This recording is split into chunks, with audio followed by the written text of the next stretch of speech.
பேரன்பு கொண்ட பெரியோர்களே, தாய்மார்களே, அன்பு கொண்ட சகோதர சகோதரிகளே, இளைஞர்களே, பொதுமக்களே, என் உயிரிலும் மேலான அன்பு தமிழ் நெஞ்சங்களே மற்றும் திரை உலக பிரமுகர் உங்கள் எல்லாருக்கும் என் முதல் கண் வணக்கத்தை தெரிவித்துக் கொள்கிறேன். இந்த சொல்லின் சொந்தக்காரர் ஒரு சொல் என் மூலம் இனி தமிழ்நாடு முழுவதும் ஒழிச்சிட்டே இருக்கும். இது நான் சொல்றதுல ரொம்ப பெருமையாடுறேன், சந்தோஷப்படுறேன். ஏன்னா சின்ன வயசுல இருந்து நான் என் முகத்தை நான் கண்ணாடியில பார்க்கறதோட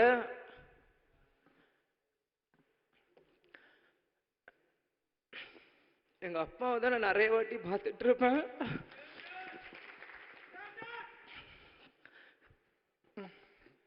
நான் அழுதனா தப்பா எடுத்துக்காதீங்க.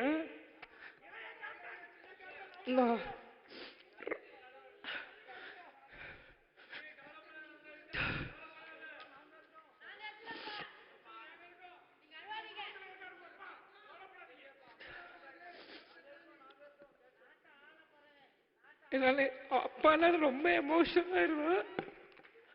என்னால யாரும் தப்பா எடுத்துக்காதீங்க.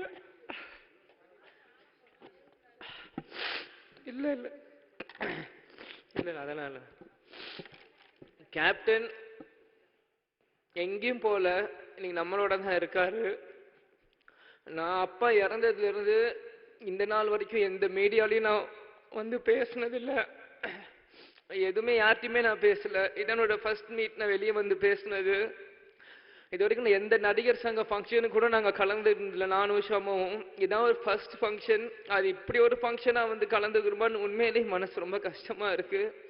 அதே மாதிரி இது ஃபர்ஸ்ட் மீட்டிங் எங்கள் அப்பா இதெல்லாம் வந்து இங்கே பேசுறதும் எனக்கு உண்மையிலே அது எப்படி எனக்கு சொல்றதுன்னு தெரியல. நிச்சயம் இங்க இருந்து நீங்க நான் என்னென்னமோ பேசணும்னு நினைச்சேன், ஆனா எனக்கு இப்ப எதுவுமே மைண்ட்ல வர மாட்டேங்குது. நான் மனசுல பட்டு நான் பேசிடுறேன். ஏன்னா எங்க அப்பா வந்து எங்களுக்கு எல்லாருமே சின்ன வயசுல இருந்து கொடுத்து தான் எங்களை பழகி இருக்கார். அதே தான் நாங்களும் இன்னைக்குமே. அதனால அது என்னைக்குமே எங்க அம்மா வீடியோல சொன்ன மாதிரி தான். நிறைய பேர் சொல்றாங்க இன்னைக்கு கேப்டன் இல்லை, இனி எப்படி எங்களுக்கு யார் இருக்கா அப்படின்னு. யாரும் எதுக்கும் நினைக்காதீங்க. எங்க அப்பா உங்களுக்காக தான் எங்களையும் விட்டுட்டு போயிருக்கார். எங்க அப்பாவோட கனவு என்னவோ நிச்சயம் இங்க எத்தனையோ இளைஞர்கள் இருக்கீங்க. உங்க ஒவ்வொரு இளைஞனோட கடமை அவங்கவுங்க அப்பாவோட கனவை நிறைவேற்றணும். எங்க அப்பாவோட கனவு என்னவோ அதை நிறைவேற்றதான் விஜயபிரபம் சண்முகப்படம் இங்க இருக்கும். இதை நான் இங்க ரொம்ப பெருமையோட நான் சொல்லிக்கிறேன். ஏன் இது சொல்றேன்னா, ஒவ்வொரு நியூ இயர் அப்பவும் ஒவ்வொரு ரெசல்யூஷன்ஸ் எல்லாருமே எல்லார் வீட்லயும் போடுவீங்க. இதே மாதிரி 2023 முடிகிறப்பையும் என் பிறந்த நாள் முன்னிட்டு அம்மாக்கு இந்த பதவியெல்லாம் கொடுக்குறப்போ நாங்களாம் நீ வீட்டில தான் இருந்தோம். அப்பாவோட பேசுறப்பவும் சில விஷயங்கள் வந்து நாங்க ஷேர் பண்ணுவோம். அப்போ ஒவ்வொரு ரெசல்யூஷன் சொல்றப்போ நான் அப்பா கிட்ட பர்சனலா சில ரெசல்யூஷன் சொன்னேன். அது மற்ற வருஷங்கள் இல்லாம அது எப்பயுமே இதுக்கு போய் இல்லாம இந்த வருஷம் சில விஷயம் எனக்கு எங்க அப்பாவுக்கு மட்டும்தான் தெரியும். அந்த ரெசல்யூஷன்ல நான் சொல்லியிருக்கேன். நிச்சயம் அந்த ரெசல்யூஷன் எல்லாம் இந்த 2024 எங்க அப்பாவுக்கு நான் சமர்ப்பிப்பேன்னு இங்க நான் சொல்லிக்கிறேன். அது என்னன்னு இப்ப உங்களுக்கு நான் சொல்லணும் இல்லை, காலம் அது உங்களுக்கு எல்லாருக்குமே பதில் சொல்லும். அந்த என்ன நாங்க விஷயம் நாங்க பேசியிருக்கோம்னு. கடந்த 10 வருஷமா கேப்டன் வந்து உடல்நிலை சரியில்லாம எவ்வளவோ கஷ்டப்பட்டார். ஆனா இந்த 10 வருஷமா வேற யாராக இருந்திருந்தாலுமே அவங்க இவ்வளோ தாங்கியிருப்பாங்களான்னு தெரியல. நான் தான் ஒவ்வொரு மீட்டிங்லயும் சொன்னேன், குகைக்குள் இருந்தாலும் சிங்கம் சிங்கம் தான். யாராக இருந்தாலும் இன்னைக்கு இந்த 71 வயசு வரைக்குமே அவர் கஷ்டப்பட்டு இருந்தாருன்னா அவரோட வில் பவர் மட்டும்தான்.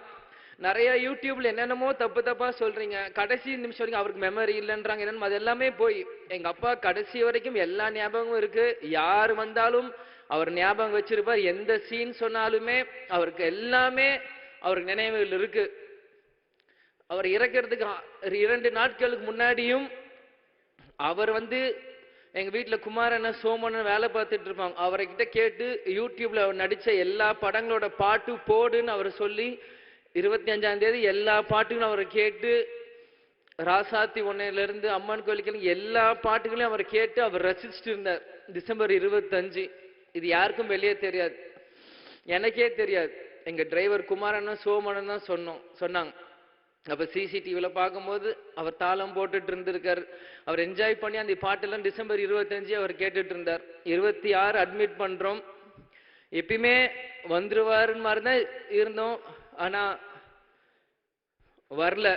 கேப்டன் சொன்ன மாதிரி தான் இந்த விஜயகாந்த் வாழ்ந்தான், இருந்தான், வாழ்ந்து கொண்டே இருப்பான் இந்த மக்களுக்காக தான் என்று கூடி விடை பெறுகிறேன். அதே மாதிரி நடிகர் சங்கம் இருக்க எல்லாருக்குமே ரொம்ப நன்றி. இந்த மாதிரி ஒரு விஷயத்தை எங்களுக்கு கேப்டனுக்கு நீங்க செஞ்சது.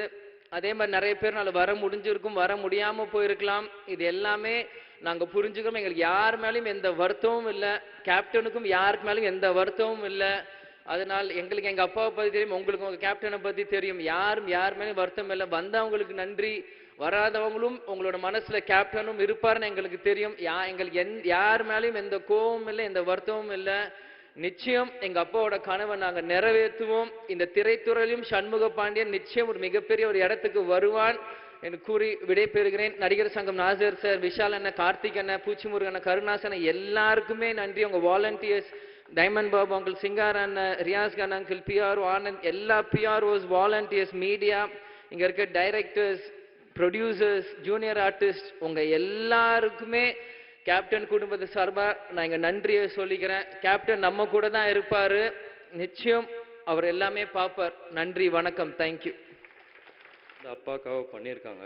ஸோ அப்பா வந்து நான் ஃபஸ்ட்டு சகாப்தம் ஷூட்டிங் போகும்போது என்ன சொன்னார்னா, ஃபஸ்ட்டு எல்லாரும் வரதுக்கு முன்னாடி ஷார்ட் 6 o'clock ஃபர்ஸ்ட் ஷாட் வைக்கிறாங்கன்னா 5:50 அங்கே இருக்கணும்னு சொல்லியிருக்காரு. ஏன்னா ப்ரொடியூசருக்கு நஷ்டமாகக்கூடாது, அதே மாதிரி டைரக்டருக்கும் ஆன் டைம் ஷூட்டிங் அந்த இது முடிச்சு கொடுக்கணும்னு எனக்கு சொல்லியிருக்காரு. ஸோ அவர் சொன்ன மாதிரி நான் முடிஞ்ச அளவுக்கு நான் அதை கீப்பப் பண்ணிட்டு தான் இருக்கேன். அதே மாதிரி நாங்கள் சின்ன வயசுலேருந்து இருக்கும் போதே அப்பா வந்து எல்லாருக்கும் சாட்டர்டே சண்டே ஆனால் வீட்டில் வந்து பார்க்குற எல்லாருக்கும் ஃபுட்டு கொடுத்து எங்களை சின்ன வயசுலேருந்தே வளர்த்தாரு. ஸோ அதே தான் நாங்கள் இன்னும் மெயின்டைன் பண்ணிக்கிட்டு இருக்கோம். அதை இன்னமும் தொடர்ந்து செய்வோம்னு நாங்கள் ஆசைப்பட்றேன். அதே மாதிரி அப்பாவோட அவர் வாழ்ந்த வாழ்க்கை வந்து ஒரு சகாப்தம், ஒரு லெகசி. அது வந்து அன்னைக்கு ஊர்வலத்தில் வந்த எல்லா மக்களை பார்க்கும் போதே நம்மளுக்கு எல்லாருக்கும் அது தெரிஞ்சிருக்கும். அவர் வந்து சினிமாவில் மட்டும் ஹீரோ இல்லை, ரியல் லைஃப் ஹீரோ கூட.